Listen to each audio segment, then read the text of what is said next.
sehat itu mahal ya. Iya, kalau kita sudah sakit lalu berobat, dirawat di rumah sakit, kan gitu, biaya pengobatannya sangat mahal. Nah, bagaimana caranya supaya sehat ini tidak mahal? Nah, saya punya tips ya. Tips yang saya sebut perhatikan air. Nah, kita perhatikan air. Maksudnya apa? Air ini singkatan ya, biar lebih mudah untuk mengingat. A yang pertama asupan, yang kedua I-nya irama gerak ya, tubuh dan fisik dan non fisik kita, lalu yang ketiga R-nya rehat ya atau istirahat.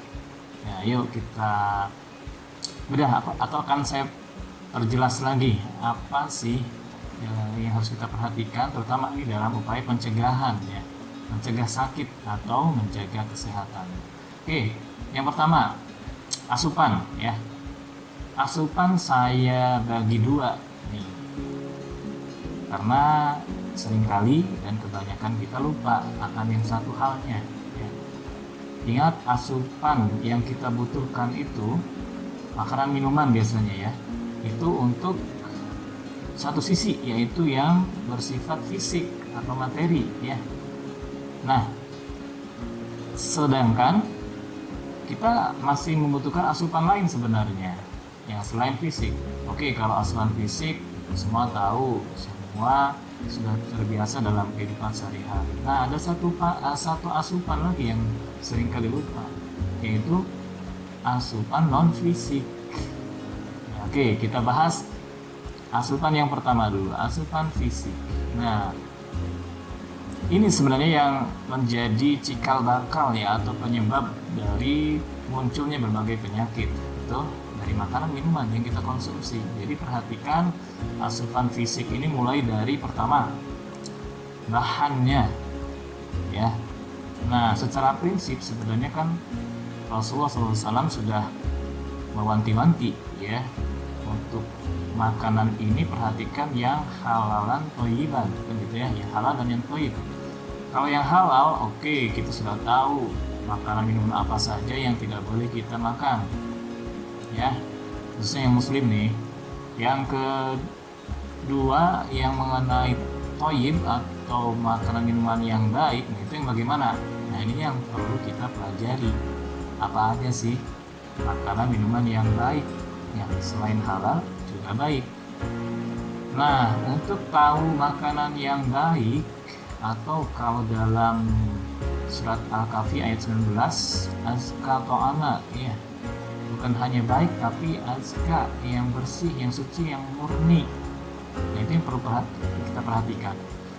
Oke, secara bahan ya, kita juga harus tahu. Yang pertama, si makanan minuman ini mengandung apa saja sih ya.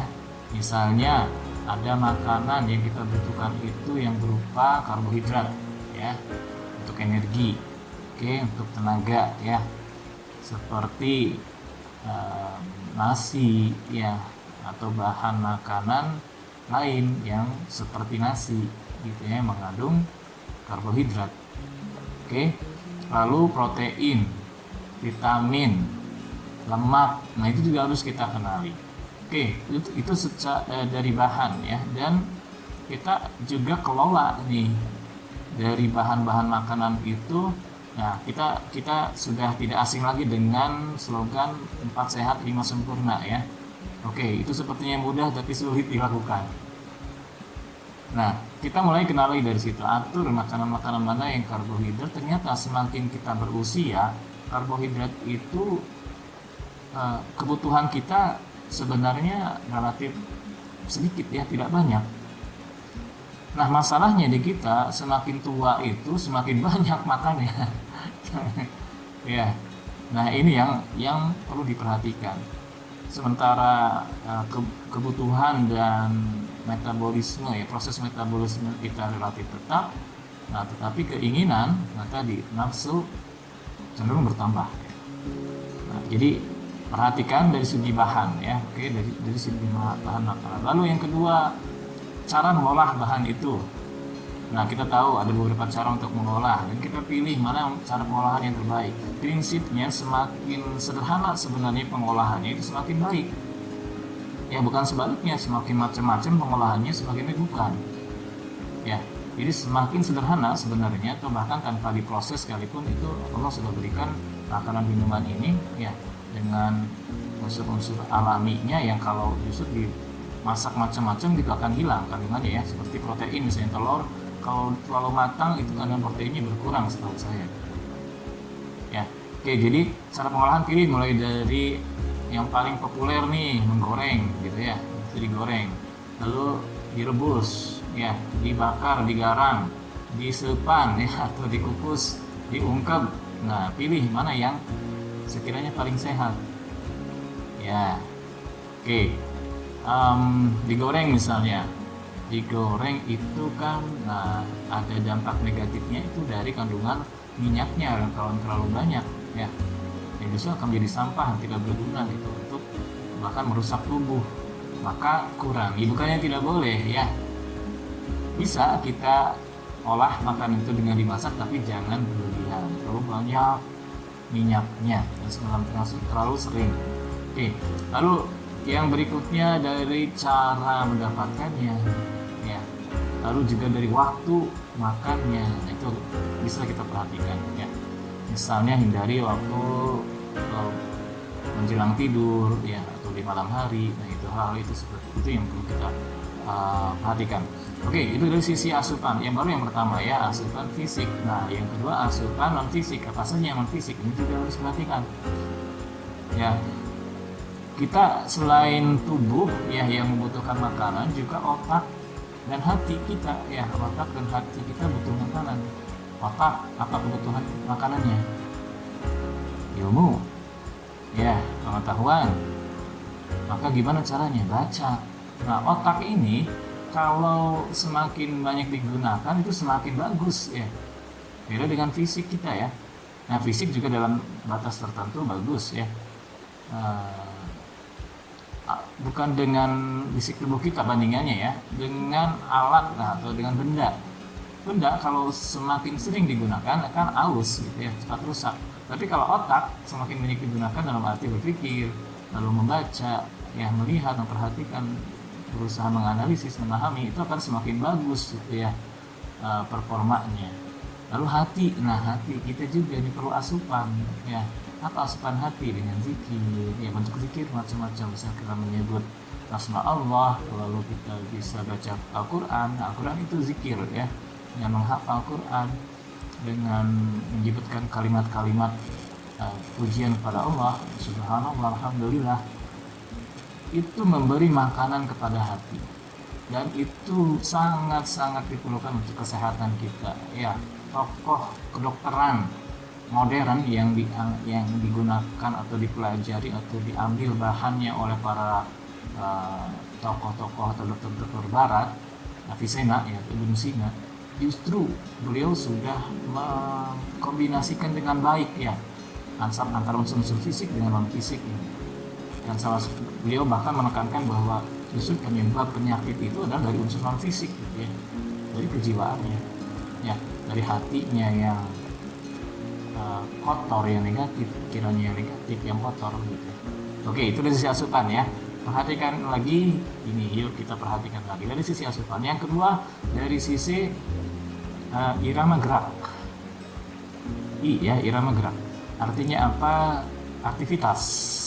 Ya, tadi baik aktivitas fisik tubuh kita maupun aktivitas non fisik. Nah, aktivitas fisik misalnya apa nih? Kerja, olahraga atau workout ya, latihan ringan. Nah, setahu saya ini tips dari saya untuk olahraga atau workout ini kita bisa pilih karena bisa kita bedakan secara dampaknya ya. Untuk olahraga ini ada yang kita sebut olahraga kardio. Kardio itu yang dia tujuannya untuk menguatkan jantung ya, paru-paru, tekanan darah gitu, lalu pembakaran lemak gitu. Itu olahraga yang bisa kita lakukan yang nanti dampaknya seperti itu. Ada juga olahraga yang non kardio Nah, non kardio ini bukan arahnya ke sana, bukan ke untuk bakar lemak atau kekuatan jantung, paru-paru, tapi lebih kepada penguatan otot ya, atau pengencangan otot. Nah, ini juga bisa kita atur nih. Untuk saran saya, untuk usia-usia yang di bawah 40 tahun itu lebih banyak yang olahraga kardio ya. Tapi kalau usia-usia di atas 40 tahun, perbanyak atau lebih banyak non kardionya gitu ya. Kalau untuk yang di bawah 40 tahun sih bebas ya. Mau yang kardio, non kardio itu masih bisa bagus ya dampaknya. Tapi dikhawatirkan nih untuk yang di atas 40 tahun, kalau terlalu banyak yang olahraga kardionya itu justru kurang baik ya dampaknya. Misalnya apa ya?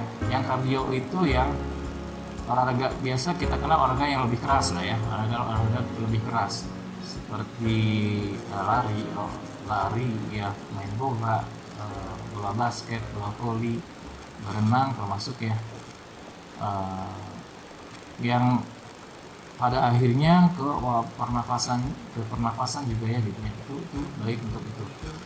Nah, sementara yang non kardio itu pengencangan otot seperti aerobik juga lebih ke kardionya ya. Nah, kalau senam yang misalnya yoga, yang stretching, itu non kardio ya. Lalu push up, sit up, ya ada squat juga gitu ya. Nah, itu kita bisa pilih olahraganya.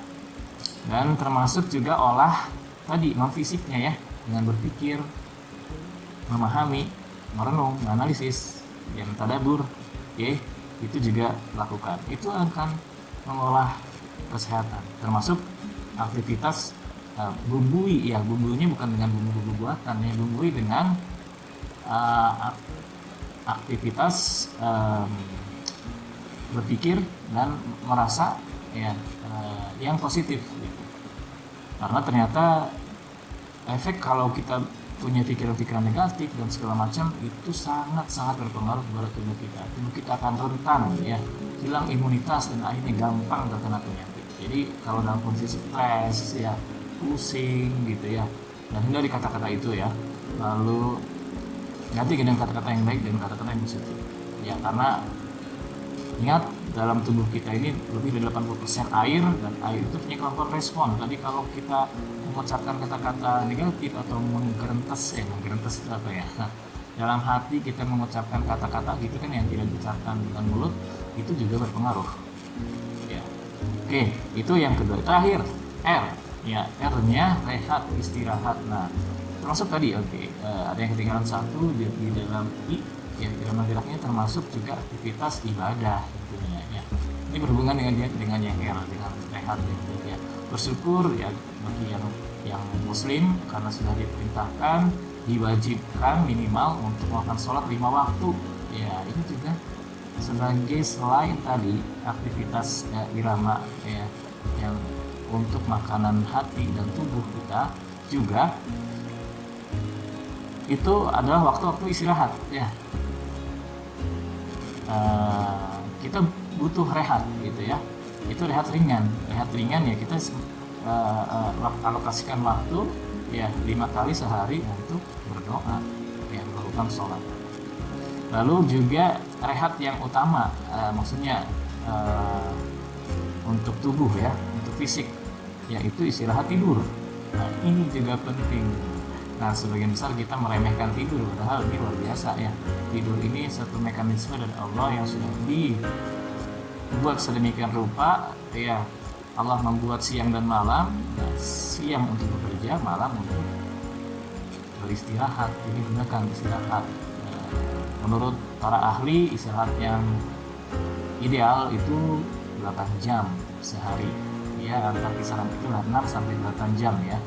Tidur yang cukup ini juga akan berakibat baik bagi kesehatan tubuh kita dan juga non tubuh ya, non fisiknya. Oke, itu aja, mudah-mudahan ya tips ini bisa dipraktekkan. Yuk kita praktekkan sama-sama sehingga kita bisa menjaga kesehatan dan tidak menjadikan kesehatan itu mahal.